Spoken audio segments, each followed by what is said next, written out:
Start करने जा रहे हैं हमारा फर्स्ट चैप्टर क्लास +1 का अकाउंटिंग इक्वेशन। इससे पहले मैंने अपनी पिछली वीडियो में बताया था कि बेसिक्स ऑफ अकाउंटिंग, ठीक है, अपने जो कुछ अकाउंटिंग के बेसिक टर्म्स को मैंने एक्सप्लेन किया था वहाँ पे। सबसे पहले आप वो वाली वीडियो देख लेना, जिसका लिंक मैं आपको नीचे डिस्क्रिप्शन बॉक्स में भी दे दूँगी, और आप वो वीडियो ऊपर आई बटन पर क्लिक करके भी देख सकते हैं। तो चलिए सबसे पहले स्टार्ट करते हैं अकाउंटिंग इक्वेशन का meaning. Generally, there are two sources from which the finance can be arranged and assets are purchased from that finance, ठीक है। जैसे कि आपको पता है नॉर्मली जो आपके कहते हैं दो सोर्सेज हैं मेन फाइनेंस को अरेंज करने की। आपका पहला सोर्स होता है कि जो आपकी पर्सनल कैश होता है, ठीक है, और सेकंड जो आपको होता है कि आपने जो कैश बोरो किया होता है किसी से, ठीक है। ये दो आपके मेन सोर्सेज हैं एक फाइनेंस को रेज करने के। जब आपका फाइनेंस इकट्ठा हो जाता है देन आप क्या करते हैं, उससे एसेट को परचेज करते हैं, ठीक है। अब देखिए, firstly the businessman who invest the money arranged by him from his private assets which is known as capital, ठीक है। जो पैसा अपनी वो प्राइवेट एसेट्स में की जो अपना खुद का पर्सनल कैश लगाता है उससे हम क्या कहते हैं, कैपिटल, ठीक है। And secondly the finance arranged or loan taken from the other persons which is known as liabilities. और जो आपने कैश या फाइनेंस अरेंज किया होता है किसी अदर पर्सन से उससे हम क्या कहते हैं, लाइबिलिटी, ठीक है। So at that point of time total asset of the business is always be equal to the capital and liability. तो यहाँ इसका कहने का मतलब क्या है कि जितनी भी आपकी एसेट्स होती हैं, ठीक है, एक पर्टिकुलर बिजनेस की, वो किसकी इक्वल होती हैं, या तो आपके कैपिटल के, ठीक है, या तो आपकी लाइबिलिटी के, और या तो कैपिटल प्लस लाइबिलिटीज़ के। This relation when express in the form of equation is known as accounting equation. और ये जो रिलेशन है अपनी कैपिटल, लाइबिलिटी और एसेट्स का, ठीक है, इन तीनों का जो रिलेशन है, ऐसे हम अगर इक्वेशन की फॉर्म में लिखें तो उससे हम क्या कहेंगे, accounting equation. Simply this equation shows that the business has nothing of its own, ठीक है, कि सिंपली ये इक्वेशन क्या कहती है कि बिजनेस का खुद कुछ नहीं है, ठीक है। All which a business has given by the owner और आउटसाइड, जो भी बिजनेस के पास है वो या तो उसके बिजनेसमैन, ठीक है, या तो उसके ऑनर का है, या तो किसी थर्ड पार्टी का दिया हुआ है। अब देखिए अकाउंटिंग इक्वेशन क्या होती है आपकी, assets is equal to liability plus capital, ठीक है, कि जो आपकी जितने भी बिजनेस में एसेट हैं वो या तो लाइबिलिटीज़ हैं, ठीक है, टोटल है, या तो कैपिटल के टोटल के इक्वल है। नेक्स्ट हम देखते हैं अपना फॉर्मेट ऑफ अकाउंटिंग इक्वेशन। सबसे पहले आपका कॉलम बनता है सीरियल नंबर या अपने डेट का, ठीक है। नेक्स्ट उसके बाद आपका कॉलम होता है ट्रांजैक्शन का। उसके बाद आपकी इक्वेशन लिखी जाती है assets is equal to liability plus capital. ऐसा लेंथ वाइज इसका फॉर्मेट बनता है। अब हम अकाउंटिंग इक्वेशन का एक न्यूमेरिकल करते हैं। सिंपली आपको कुछ ट्रांजैक्शंस गिवन होगी और आपने उनसे एक अकाउंटिंग इक्वेशन को प्रिपेयर करना होता है। जैसे कि यहाँ फर्स्ट ट्रांजैक्शन में क्या लिखा है कि started business with the cash ₹1 lakh, ठीक है। आपने बिजनेस स्टार्ट किया है by investing cash of ₹1 lakh. अभी देखिए सिंपल कोई भी ट्रांजैक्शन होती है ना आपके अकाउंट्स में, तो उनके क्या होते हैं, डबल इम्पैक्ट, क्योंकि आपकी जो अकाउंटिंग है वो डबल कॉन्सेप्ट पे बेस है, ठीक है। दैट इज़ मिनिमम एक ट्रांजैक्शन के भी दो इम्पैक्ट होते हैं, ठीक है। अब देखिए इसके दो इम्पैक्ट क्या हुए, एक तो आपके बिजनेस के पास कैश रेज हो गया, ठीक है, उसके पास कैश आया, दैट इज़ हम कैश में ऐड करेंगे, ठीक है, ₹1 लाख। एक आपके बिजनेसमैन के अकाउंट में मतलब आपकी कैपिटल 1 लाख से इंक्रीज होगी, ठीक है। अब इसी इफेक्ट को अब हम क्या करेंगे, अकाउंटिंग इक्वेशन में पुट करेंगे। सबसे पहले अगर आपको डेट गिवन तो डेट डालेंगे, अगर आपको डेट नहीं गिवन तो क्या लगाएंगे, सीरियल नंबर, ठीक है। ये कॉलम बन गया। उसके बाद नेक्स्ट आपका बनेगा ट्रांजैक्शंस का कॉलम कि जो आपने काम किए वहाँ वो या यहाँ लिखेंगे आप। नेक्स्ट आपकी इक्वेशन आएगी assets is equal to liability plus capital. नीचे आप एक और लाइन ड्रॉ करेंगे ताकि आप अपने बिजनेस की टाइप ऑफ एसेट्स और टाइप ऑफ लाइबिलिटीज़ को रिकॉर्ड कर सकें। सबसे पहले यहाँ हम डालेंगे सीरियल नंबर 1, ठीक है। आपकी ट्रांजैक्शन क्या होती है कि स्टार्टेड बिजनेस विद कैश, ये लिखेंगे हम। ये लिखने के बाद नेक्स्ट हम एसेट में कौन सा कॉलम बनाएंगे, अपने कैश का, क्योंकि आपके बिजनेस में कैश आया, ठीक है। दैट इज़ वाई आपकी जो एसेट है वो इंक्रीज होगी। दैट इज़ वाई हम फर्स्ट कॉलम बनाएंगे अपना कैश का, और सेकंड आपका जो कैपिटल का कॉलम होता है वो पहले ही बना हो, दैट इज़ वाई हम उसके नीचे कुछ नहीं लिखेंगे। सिंपल इसके दो इम्पैक्ट क्या थे कि कैश में 1 लाख ऐड करना था, ठीक है, और सेकेंड आपने अपनी कैपिटल में 1 लाख को ऐड करना था। दो इम्पैक्ट हो गए, इट मीन्स ये आपकी ट्रांजैक्शन कंप्लीट होगी। आपकी सेकंड ट्रांजैक्शन है कि purchase furniture of ₹50,000 on cash, ठीक है, कि आपने फर्नीचर परचेज किया है और उसकी पेमेंट किससे की है, 50,000 कैश प्राइस देके। इट मीन्स आपके पास एक तो फर्नीचर आ गया, ठीक है, सेकंड आपके पास कैश चला गया। देन मैं अपनी सेकंड ट्रांजैक्शन को रिकॉर्ड करूँगी कि परचेज फर्नीचर ऑन कैश ₹50,000। अब इसके दो इम्पैक्ट को मैं यहाँ लिखूंगी। फर्स्ट आपके पास 50,000 का एक तो फर्नीचर आ गया था, ठीक है, जिसे आपने परचेज़ किया। सेकंड आपके कैश 50,000 से कम हो गया। अब ये दो इम्पैक्ट हो गए, इट मीन्स ये आपकी ट्रांजैक्शन भी कंप्लीट होगी। जब आपकी दो ट्रांजैक्शन कंप्लीट होगी देन आपने क्या लगानी है, यहाँ पे लाइन लगा के नीचे का लिखेंगे आप न्यू इक्वेशन, ठीक है। देन आप अपने बैलेंसेस को चेक करेंगे। जैसे कि सबसे पहले आपके पास कैश था 1 लाख, ठीक है, उसके बाद आपने 50,000 की पेमेंट की थी। उसके बाद आपका कैश का बैलेंस कितना है, 1 लाख माइनस 50,000, आपका कितना है 50,000, ठीक है। और आपके 50,000 का बैलेंस फर्नीचर का वो same as it is copy, ठीक है। नेक्स्ट आपकी लाइबिलिटी पहले 0 थी, ठीक है, अभी भी 0 है, इट मीन्स उसका टोटल भी 0। और आपकी कैपिटल 1 लाख थी, ठीक है। उसके बाद अगेन अपने को ट्रांजैक्शन का जो इम्पैक्ट है वो कैपिटल पे नहीं हुआ, दैट इज़ उसका जो बैलेंस है न्यू वो 0। दैट इज़ अगर हम 1 लाख में 0 प्लस करेंगे तो कितना आपका आएगा 1 लाख। उसके बाद आपकी थर्ड ट्रांजैक्शन ये क्या कह रहे हैं कि purchase goods of 10,000 on credit, ठीक है, कि आपने 10,000 की गुड्स लेके आए हैं बट पेमेंट आपने अभी नहीं की, ठीक है। अगर आपने पेमेंट नहीं की बट फिर भी आपके पास गुड्स तो आई है, ठीक है, इट मीन्स आपके गुड्स का जो बैलेंस है वो इंक्रीज़ हो गया बाय 10,000 से, बट आपने पेमेंट नहीं की, दैट इज़ आपका कैश पे कोई इम्पैक्ट नहीं डाला, ठीक है। बट आपकी एक लाइबिलिटी जनरेट होगी कि आपने इन फ्यूचर उसको 10,000 की पेमेंट करनी है। दैट इज़ आपकी लाइबिलिटी में क्रेडिटर्स की जो हेडिंग है, ठीक है, उस हेडिंग के अंडर ये 10,000 ऐड होंगे। पहले मैंने अपनी ट्रांजैक्शन लिखी, ठीक है, परचेज गुड्स ऑन क्रेडिट। आपका कैश तो इंक्रीज है ना तो डिक्रीज़ हुआ, इट मीन्स यहाँ क्या बैलेंस अभी 0, इसका इम्पैक्ट आपका फर्नीचर भी 0, प्लस आपका नेक्स्ट एक न्यू कॉलम बनेगा स्टॉक का, ठीक है। जैसे कि आपको पता है जो आपकी गुड्स हैं उसके लिए हम कौन सा वर्ड यूज़ करते हैं, स्टॉक। स्टॉक का देखिए पहले बैलेंस 0 था, ठीक है, अब आपने न्यू परचेज़ किया, दैट इज अब हम क्या लिखेंगे 10,000 इसमें ऐड कर देंगे। और सेकंड इसका इम्पैक्ट कहाँ डाला था, अपनी लाइबिलिटी के क्रेडिटर्स की हेडिंग में, दैट इज यहाँ हम लिखेंगे क्रेडिटर्स की हेडिंग, नीचे का लिखेंगे अपना 10,000। अब देखिए दो जगह पोस्टिंग होगी, इट मीन्स ये ट्रांजैक्शन भी कंप्लीट है। अब देखिए फिर से दो ट्रांजैक्शन होगी, अब मैं क्या लगाऊंगी, एक लाइन, और लाइन लगाने के बाद लिखूंगी यहाँ पे न्यू इक्वेशन। तो आपकी न्यू इक्वेशन कितनी आ रही है, 50,000 आपका कैश का बैलेंस, ठीक है, फर्नीचर अगेन 50,000 का, और स्टॉक 10,000 का, और लाइबिलिटी साइड आपके 10,000 क्रेडिटर्स की हेडिंग में, और कैपिटल का सेम 1 लाख का 1 लाख। नेक्स्ट फोर्थ ट्रांजैक्शन की बैंक लोन टेकन ऑफ ₹80,000, ठीक है, कि आपने लोन रेज किया है थ्रू बैंक, ठीक है, कि आपने बैंक से पैसे लेके आए हैं।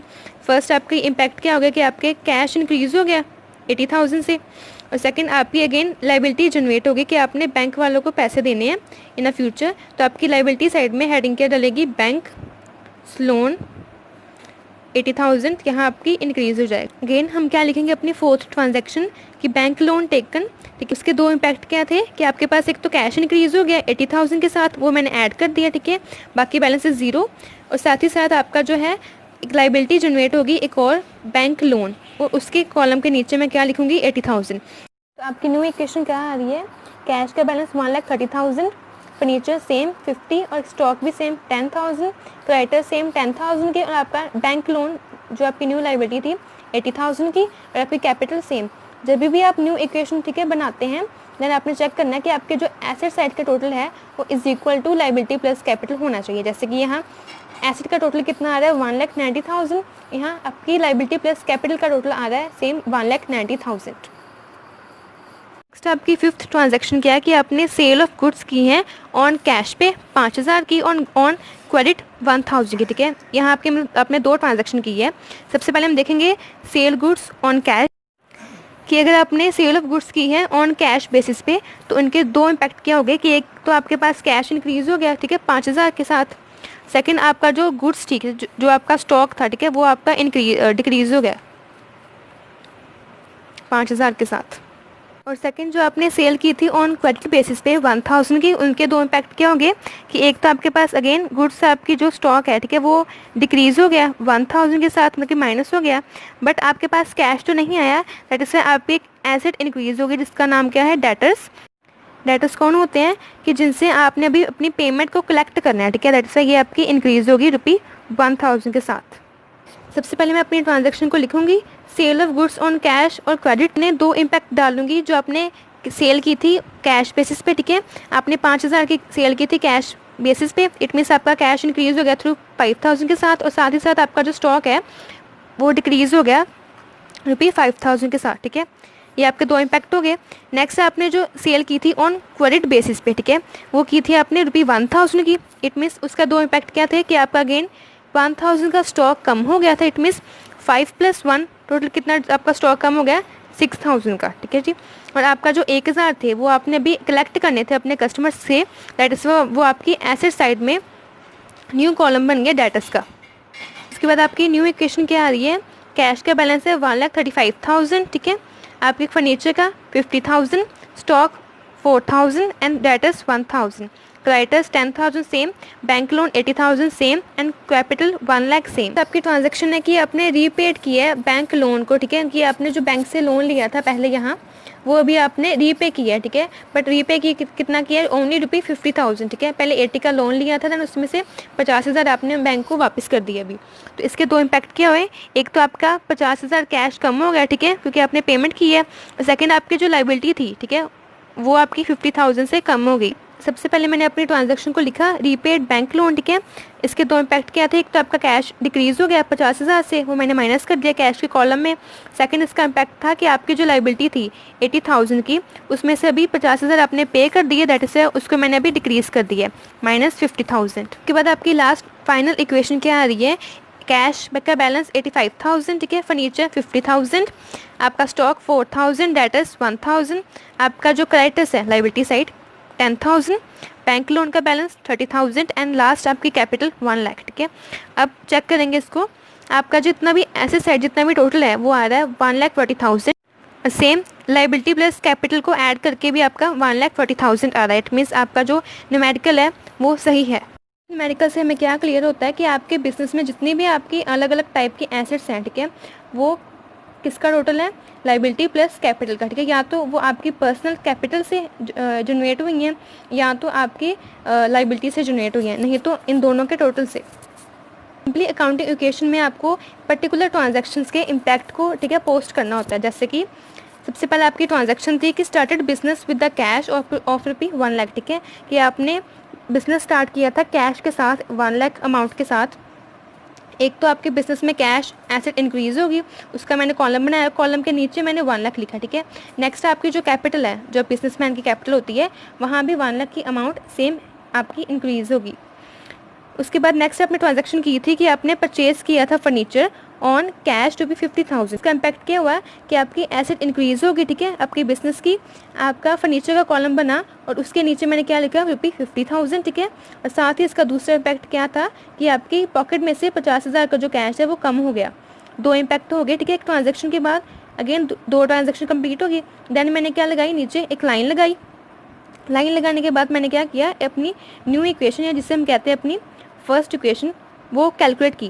अब देखिए कैसे कैलकुलेट की मैंने कि 1 लाख आपका जो बैलेंस था कैश का, उसमें से 50,000 मैंने पे कर दिए। नेट अभी मेरे पास कितने बचे, 50,000, ठीक है। और फर्नीचर आपके पास पहले 0 था, अभी नेक्स्ट कितना रेज हो गया आपके पास 50,000 का। इट मीन्स न्यू बैलेंस कितना उसका 50,000। और सेकेंड यहाँ आपकी दूसरी साइड लाइबिलिटी 0 थी और आपकी कैपिटल 1 लाख की 1 लाख। उसके बाद आपने थर्ड ट्रांजेक्शन की थी कि आपने परचेज की थी गुड्स ऑन क्रेडिट बेसिस पे ऑफ ₹10,000 की, ठीक है।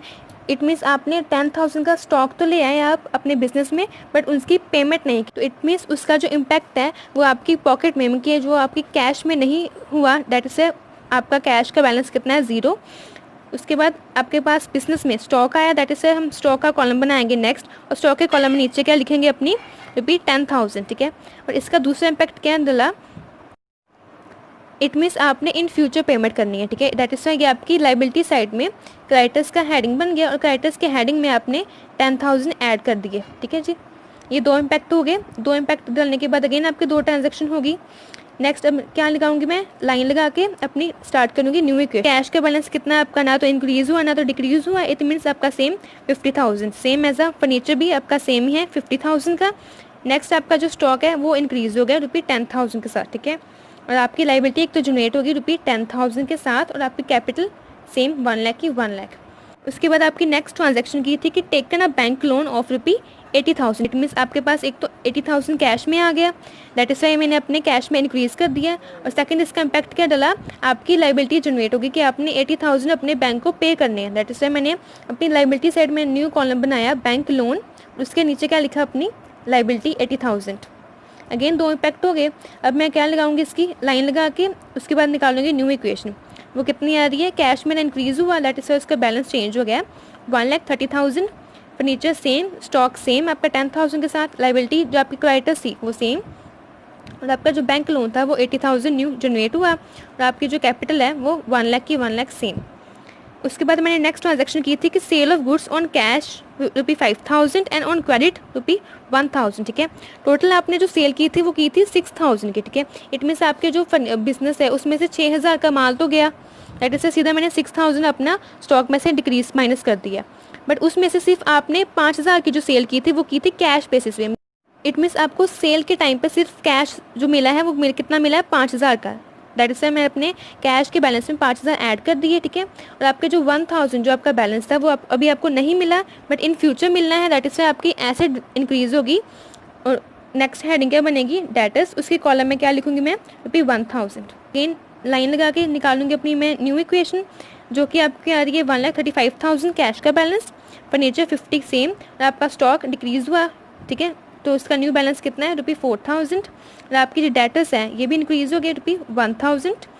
आपका जो है क्रेडिटर्स ₹10,000, ठीक है। और आपका जो है बैंक लोन ₹80,000, और आपकी कैपिटल 1 लाख। उसके बाद आपने लास्ट ट्रांजैक्शन की थी कि अपने बैंक का जो लोन था, ठीक है, वो रीपे किया था बैंक को, बट कितना किया था, ओनली 50,000 कि आपने पहले 80,000 का रेस किया था बैंक लोन, अब उसमें से आपने 50,000 अपने बैंक को वापस कर दिए, ठीक है। इसके 2 इम्पैक्ट क्या हुए हैं, एक तो आपका 50,000 का कैश कम हो गया, दैट इज मैंने अपने कैश के कॉलम में से माइनस कर दिए 50,000। और सेकंड आपकी जो लाइबिलिटी थी, ठीक है, वो डिक्रीज हो गई ₹50,000 के साथ, कि अभी आपने कितने पे करने, ओनली 30,000, ठीक है जी। अगेन अब मैं निकालूंगी अपनी लास्ट में फाइनल इक्वेशन, जो कि मेरी कैश का बैलेंस है 85,000, फर्नीचर 50, स्टॉक 4,000, डेटर्स 1,000, क्रेडिटर्स हैं आपके 10,000, और आपका बैंक लोन कितना है 30,000, आपकी कैपिटल कितनी है 1 लाख। इसमें टोटल कितना है एसेट का 1,40,000, और आपकी सेकंड हैंड आपकी कितनी लाइबिलिटी प्लस कैपिटल का टोटल कितना है 1,40,000।